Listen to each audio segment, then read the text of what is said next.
Meanwhile, Governor Ron DeSantis, campaigning for president, though, still recognizing the fact there are a lot of Floridians who want out of Israel. Easier said than done. He's trying to make that happen. He joins us right now from Creston, Iowa. Governor, very good to have you.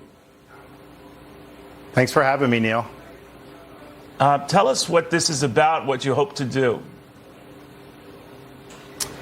Well, there was not a lot of uncertainty about what the U.S. government was doing to get people out. And more recently, the administration said, well, maybe we'll move people to Europe and just kind of let them fend for themselves. But we have a very strong relationship between Florida and Israel. We have many hundreds of people that are over there and looking to come home. So I wanted to fill the void to be able to offer flights from Israel back to the state of Florida. And so we had to work with the Israeli government to be able to get clearance to have the planes. But we're going to have the first planes are going to take off today in Israel, arrive in Florida on Sunday, and we anticipate there may even be an additional plane. But as you know, they're in Sabbath right now, so they're not going to be doing communications electronically. So once sundown happens, we think that there's going to be a couple hundred more people who are going to do. So we're looking to service all of that, but we definitely anticipate bringing it in the next few days, being able to repatriate hundreds of Floridians back to the state. I assume these are chartered planes under you, the state. How can you explain how that works? Because all commercial traffic, it's a variety of things. So it's stopped. Right. Go ahead. Yeah, so we're an emergency response state. We have a lot of tools at our disposal. We have a lot of relationships. And so this is our Department of Emergency Management, leveraging those relationships in a variety of ways. We have contractors. We have relationships with airlines. So all of that is in play. Some of it is about what aircraft can access the airport in Israel. Some of it may be smaller aircrafts going nearby and then taking a larger plane there. So all of that's happening, but this is just, I think, part of the good thing about being a Floridian is this is stuff that we're locked and loaded for. We never know what's going to happen, but we do have a lot of resources at our disposal and a lot of know-how. So we're putting that into practice in a time that's very difficult for a lot of people in our state.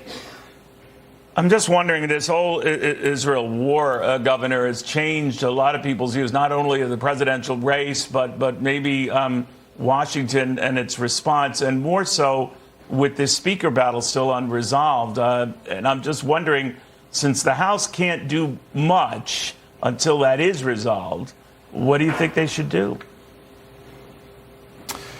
Well, one, they got to get their act together. I mean, I saw Jim Jordan won the nomination. Hopefully he'll be able to be speaker. I think he's a great guy. I think he's a great conservative. But the more this drags on, it just adds to this sense that these guys just can't shoot straight. They're running around like chickens with their head cut off. There's all kind of drama and palace intrigue, but there's not really results that are being delivered. And that's not how we do business in Florida. I mean, our view is we've got to get the people's business done. I don't have time for all the other stuff. No political empty calories. They got to start following that model because it's and this is an issue, of course. I think Israel is, they've got great defense. We have a longstanding security relationship with them. We'll continue that and be supportive going forward. But I think the larger issue is there's a lot of problems in our country, period.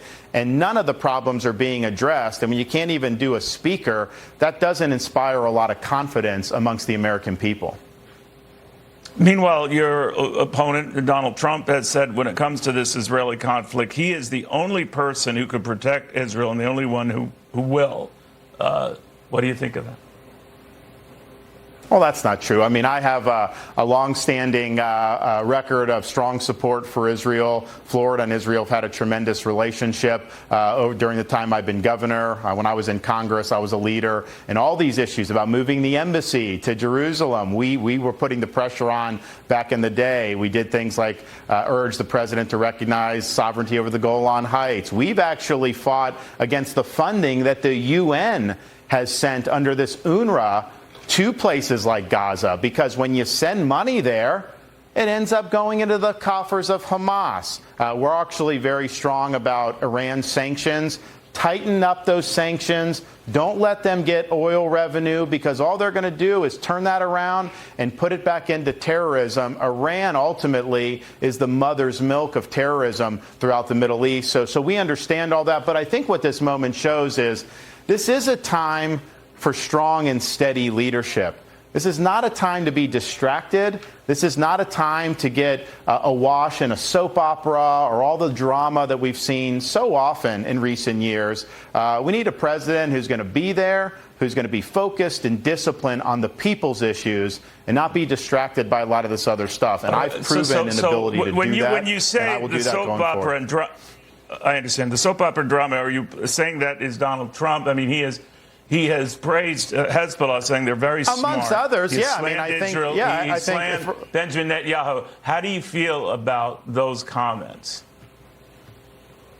So with the Bibi, attacking Bibi was a huge mistake. And he harbors resentment to Bibi because Bibi congratulated Biden after the 2020 election. So it was personal for him to come out and take shots at Bibi just days after Israel had suffered the worst terrorist attack in its history. A leader should rise above that. Even if you have personal grievances, rise above that, show solidarity, and do what's best for the overall effort. So you aren't going to see me taking pot shots at these leaders, especially leaders that have been strong allies of the United States of America. But I think that was an example of Donald Trump taking his issues and projecting that on to this current situation in a way that was a distraction and was not helpful at all.